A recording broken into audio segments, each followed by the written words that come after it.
No meu último vídeo sobre Berserk, eu citei uma teoria que eu tinha sobre o Guts ser a contraparte da ideia do mal, ser aquele que pode ir contra todos os planos da mão de Deus. E, como vocês pediram bastante, eu desenvolvi melhor essa teoria e eu vou apresentar ela aqui pra vocês. Bom, sem mais delongas, vamos descobrir o porquê Guts é a contraparte da ideia do mal.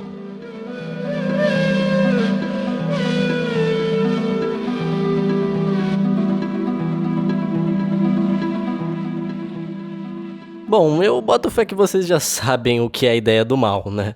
Mas mesmo assim eu vou citar algumas coisas aqui pra refrescar a memória de vocês. Já que a única aparição dela foi em um capítulo que o próprio Miura retirou da obra em publicações futuras por achar que dar uma representação a Deus o limitaria. Mas muito pelo contrário, ele fez um trabalho maravilhoso na criação dessa entidade, desse Deus. Porém, né, acabando realmente limitando ele um pouco. A ideia do mal é um ser que reside no abismo. Ela é a manifestação de toda a negatividade dos humanos e está no coração de todos, na forma daquele mal que todo mundo tem um pouquinho, o seu lado obscuro. Quando Griffith questiona se a ideia do mal existe por conta desses sentimentos humanos, esse Deus desconversa e fala sobre outra coisa. Então a gente pode entender que sim, ele existe por conta dos humanos. E eu já vou adiantar aqui que, ele é imortal. A ideia do mal é uma ideia. E assim como diz o V no filme V de Vingança, ideias não são só carne e osso, ideias são a prova de bala. Tipo, como vocês esperam matar alguma coisa que faz parte de todo ser humano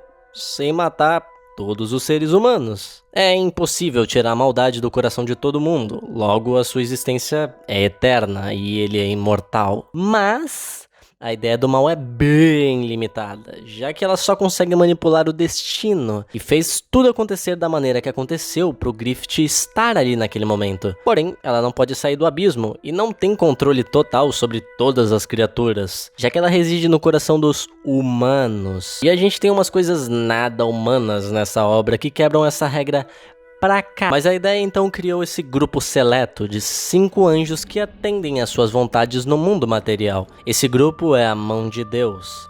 Como a gente já sabe, eles sim não são nada imortais e podem sim morrer, já que temos esse quadro em um dos últimos capítulos da obra onde mostra esses membros completamente diferentes, com exceção do Void. Além disso, temos outro exemplo que mostra que eles podem morrer, e esse exemplo é o Skull Knight. Porque, vamos lá, né, o Skull Knight não é nada bobo, ele não ia ficar atacando os membros da mão de Deus se ele não soubesse que os ataques dele surtem efeitos neles. Inclusive, ele é algo muito importante nessa teoria que eu vou estar falando mais pra frente. Quanto às intenções da ideia do mal, elas são meio abstratas, eu diria. Mas eu tenho pra mim que são as mesmas intenções do Griffith, de certo modo, que é ter controle sobre as pessoas. Já que o Griffith sempre sonhou com um castelo. E quem tem um castelo? Um rei? E o que é um rei? A figura de maior poder, um ser intocável pelas pessoas normais que atendem aos seus desejos. Não tem como negar que o Griffith é a figura mais privilegiada da mão de Deus. Ele é o único que reencarnou no mundo real e consegue cativar apóstolos e humanos. Logo, ele é uma peça muito importante para a ideia do mal. Que até porque se eu fosse um aldeão no mundo de Berserk, eu confiaria muito mais num cara com a carinha do Griffith do que nesse salamitos enorme aí. Então aqui a gente já tem informação suficiente para resumir a ideia do mal, a mão de Deus, e principalmente ao Griffith, o maior representante da vontade de Deus, levando a gente a entender que a ideia do mal quer controlar os humanos, tal qual Griffith. Mas agora vem a contraparte, a ideia do mal se diz Deus, mas ela não é o único Deus em Berserk. Existe outra entidade boa na obra, um Deus que criou os humanos. A ideia nunca disse ter criado a vida, ela só é parte dos humanos e não a totalidade do seu ser. E como a obra se inspira no mundo real, eu acho que eu posso tomar aqui de base o cristianismo para fazer uma referência para vocês. Lúcifer é uma figura muito mais próxima de nós do que Deus, já que é mais fácil viver no caminho do pecado do que no caminho divino. O mundo é impuro, logo nós também somos. Isso faz a gente conseguir ter uma ligação muito mais fácil com o lado ruim. Assim, eu não tenho religião nenhuma, mas até eu acredito em uns rituais pesados que deve ter por aí para invocar algum demônio, e essas pessoas pessoas que fazem isso conseguem as coisas de uma maneira bem mais fácil e rápido, em troca de algo, é claro. E a contraparte disso é Deus, que tem as suas bênçãos, mas tudo de uma maneira mais misteriosa, difícil, devagar, colocando as pessoas à prova. Isso te lembra alguém?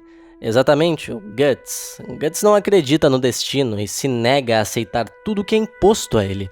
Guts cria os seus próprios caminhos, ele é o único dono da sua vontade. Porém, ele ainda assim é humano e tem parte da ideia do mal em seu ser. Mas Guts é especial, desde o seu nascimento ele contrariou o seu destino. Ele sempre teve um empurrãozinho de alguma coisa a mais ali. A vida dele foi difícil, cheia de provações, mas ainda assim, ele sempre estava acreditando no seu próprio destino, na sua própria vontade. E isso pode muito bem ser um dedo de Deus aí, só que Deus de verdade dessa vez. Um Deus que a gente nunca ouviu falar em Berserk, mas que ele sem dúvida existe nas entrelinhas do mangá. Já que, como eu disse antes, alguém tem que criar a vida, e não foi a ideia do mal. O Guts também consegue quebrar o destino, porque as criaturas que vão além do controle da ideia do mal estão sempre ao seu lado, ajudando ele. Puck e Skull Knight são os maiores exemplos disso. Puck salvou a vida do Guts quando ele estava preso no arco do espadachim negro, e o Skull Knight salvou ele no eclipse. Consegue notar como sempre tem algo tentando matar o Guts, mas tudo sempre falha? Ele não pode morrer, porque caso isso aconteça, ninguém vai conseguir parar a mão de Deus. Nem mesmo o Skull Knight, que é um desses seres que quebram o destino e caminham ao lado de Guts. Mas diferente dos demais, o Skull Knight tem algo humano dentro dele ainda. Nós não sabemos o que ele é ou quem ele foi, mas sem dúvida ele já foi humano. Talvez ele tenha sido o Rei Geyser, que teve o azar de se envolver com alguma pessoa que tinha um ovo do rei e deu no que deu. Mas isso é teoria para outro vídeo. O fato é, Skull Knight era igual ao Guts e lutou contra a mão de Deus, quebrando novamente as amarras do destino. Mas com a vinda de Guts e Griffith, ele ficou à mercê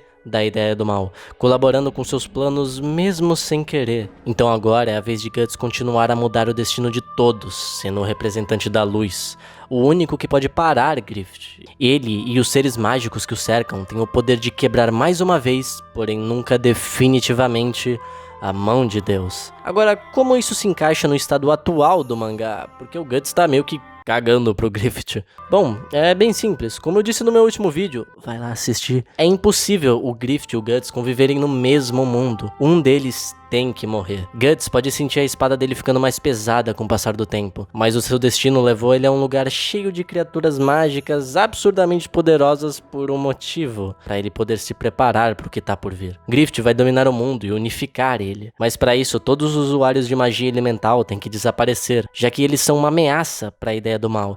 Eles entendem como o mundo espiritual funciona e têm contato com ele. Eles veem o que o Griffith realmente é. Provavelmente o Guts que iria até o Griffith para colocar um fim nisso, mas não por vingança, e sim para continuar a proteger aquela que é o seu maior sonho, derrotando ele e dando assim mais algum tempo de paz pro mundo, já que infelizmente essa guerra nunca vai ter fim, apenas algumas pausas. Eu digo isso porque os apóstolos sempre vão existir. O mal sempre vai estar presente no coração dos humanos. Por mais triste que isso seja, Berserk não é um mangá sobre o mundo. É um mangá sobre um ciclo que sempre vai se repetir. A gente só tá acompanhando um desses ciclos. O importante disso tudo é ver como o Guts foi desenvolvido ao decorrer da obra e como a sua vida mudou junto com as nossas também. E bom, por hoje é só, mas antes desse vídeo acabar, eu já vou responder vocês aqui. Sim, eu tô sabendo do capítulo novo que vai sair e eu vou trazer ele aqui pro canal, não se preocupem. Mas até lá, se cuidem. E nunca se esqueçam, você é o dono do seu